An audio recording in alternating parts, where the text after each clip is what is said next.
Joining me now is the chair of the European Research Group, Conservative MP Jacob Rees-Mogg, and Chuka Umunna of the Independent Group, as it's now called, until recently a Labour MP.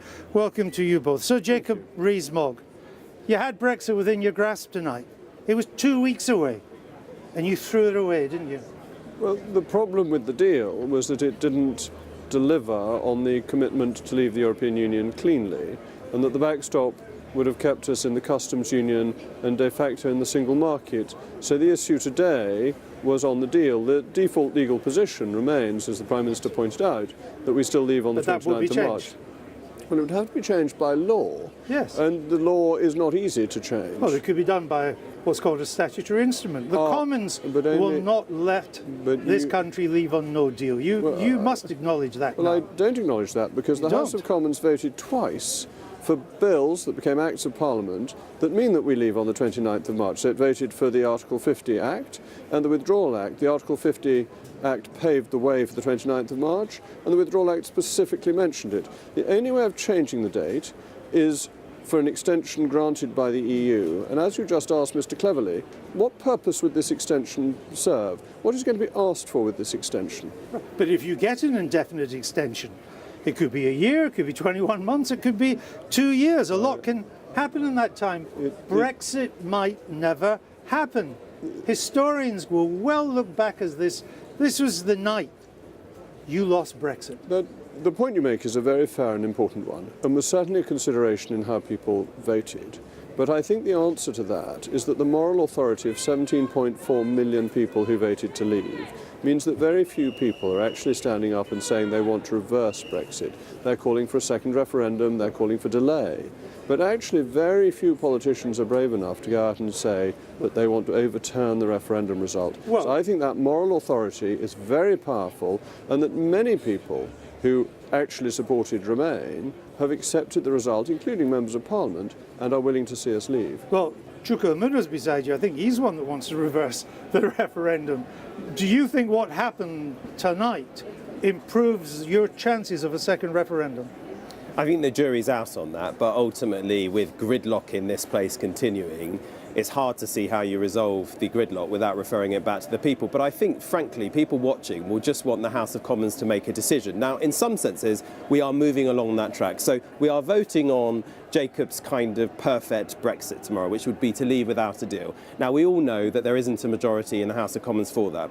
We will then trip forward till Thursday, where there'll be a vote on whether we should extend Article 50 or not. I think it's quite clear that there's a majority in the Commons for that, because how else do you avoid no deal? But you've still got the problem that the House of Commons hasn't given voice to where the majority of opinion lies. And that's why, I mean, in the Independent Group, we're arguing that you should put all the Brexit options on the table and have a series of indicative votes so we can find out where the majority of opinion lies in the House of Commons. And then I would like to put that to the people. But at least have the House of Commons determine, you know, do we want a customs union? Do we want a customs union and a single market? We haven't actually had a situation where all the options are laid out for us to vote on, and then when you get a majority view, then the EU know what they're dealing with. But there might not be a majority for any of that. Well, we don't know if there's a majority for anything in the Commons. I think there will be. Look, I think there will be. We can't just keep kicking the can down the road. Well, look, I'm not totally sure, but let me explain to you how it would happen. You'd have a series of votes, right? And at every stage, you knock out the option that gets the least votes, and then we all have to vote again. Now, that might mean that I don't get my perfect solution, which would be to refer this back to the people. But at least I will then be forced to make a decision on what, if I can't get that, do we do? We can't carry on like this, where you've basically got broken political parties that are divided, no leadership, no direction. We've got to actually make a decision. And that's really what the Prime Minister, if she wants to show leadership, forget keeping the Tory party together, have the House of Commons make a decision. That's what the people want. Jacob Rees-Mogg, just final question to you.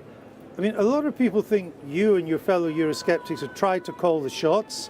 You're clinging to the false notion that we can leave on no deal, that you played games with our future, that your behaviour hasn't been commensurate with the gravity of the issue before this country. You've let the country down. The result is tonight. What we have done is stick to the result in June 2016, that we should leave the European Union.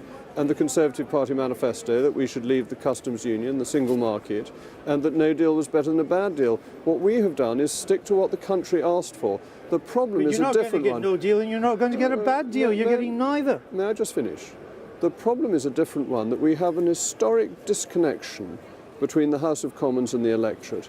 52% of the voters voted to leave, but in the House of Commons, probably 500 out of 650 MPs supported Remain. And this disconnect is actually quite troubling for our politics, because the House of Commons is ignoring the majority of the British people. But you are arguing for no deal. I represent an area where 1 in 4 people live in poverty. We have some of the most acute social problems in the country, with the 22nd most deprived local authority. And you want to go with a no deal and destroy but I must just say, 1 million people have been lifted out of poverty by this government. I represent the timekeeper here, and I'm afraid I'm going to have to leave you both. But I thank you for joining us tonight.